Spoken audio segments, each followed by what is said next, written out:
Today, we're discussing the latest update from YouTube Shorts. Of course, it is the new 3-minute format. It's out with the old and in with the new, as YouTube Shorts has tweaked its maximum video length for the first time since launching 3 years ago.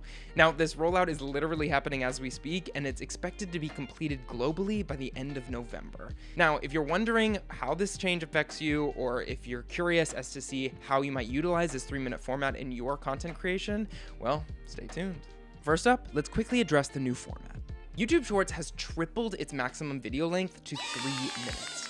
Now, YouTube says this is because of feedback from creators who wanted more flexibility to create and deliver content without having to cram everything into 60 seconds. So if you were one of those creators who felt limited by this 1-minute format, well, this is great news for you.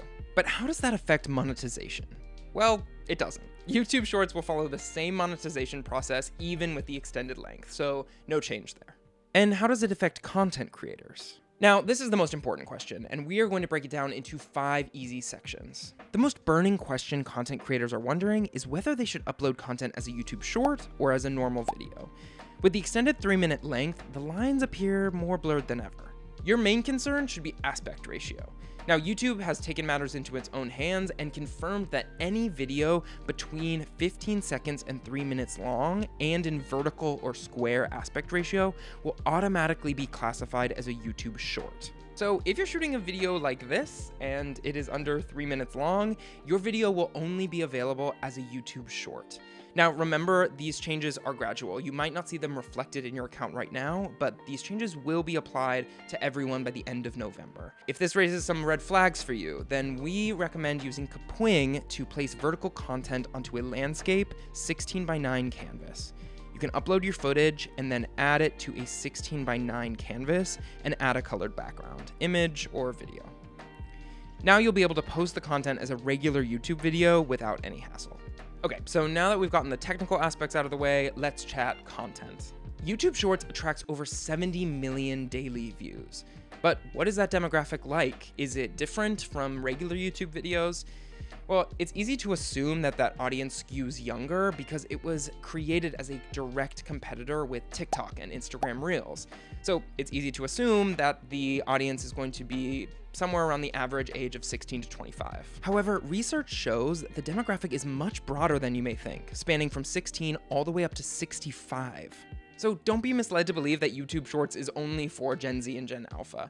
If there is one statistic you should take away, it is that 70% of YouTube Shorts watch time happens on mobile devices. This new 3-minute format is the prime opportunity to keep mobile users engaged with longer, more detailed content. Stop worrying about the demographic and make sure that your mobile users are engaged with mobile-friendly experiences using text overlays, quick cuts, motion to keep these mobile users hooked. Mobile-friendly editing techniques like that can go a long way in boosting viewer retention. Next, if you're an influencer, you should be viewing the new 3-minute format as another avenue for growth. Influencers are key to the success to platforms like TikTok or YouTube. They drive over 90% of the views on these platforms. So, simply put, you hold the power. YouTube's new 3-minute format appears to be aimed at retaining influencers who may otherwise shift to TikTok's short-form content. The change suggests that YouTube is working hard to maintain its dominance in content marketing, and they want influencers like you to stay on the platform and thrive. If you are an influencer or a creator, now could be the perfect time to further lean into YouTube as a key creator tool. Let's look at Jesser Reacts. He's constantly complementing his YouTube channel with record-breaking shorts. 2 of the top 5 most viewed shorts are from Jesser. His content is interactive, it's fast-paced, and it is always on brand. Comedian Daniel Labelle is the current king of YouTube Shorts, boasting the most viewed short with over 1 billion views.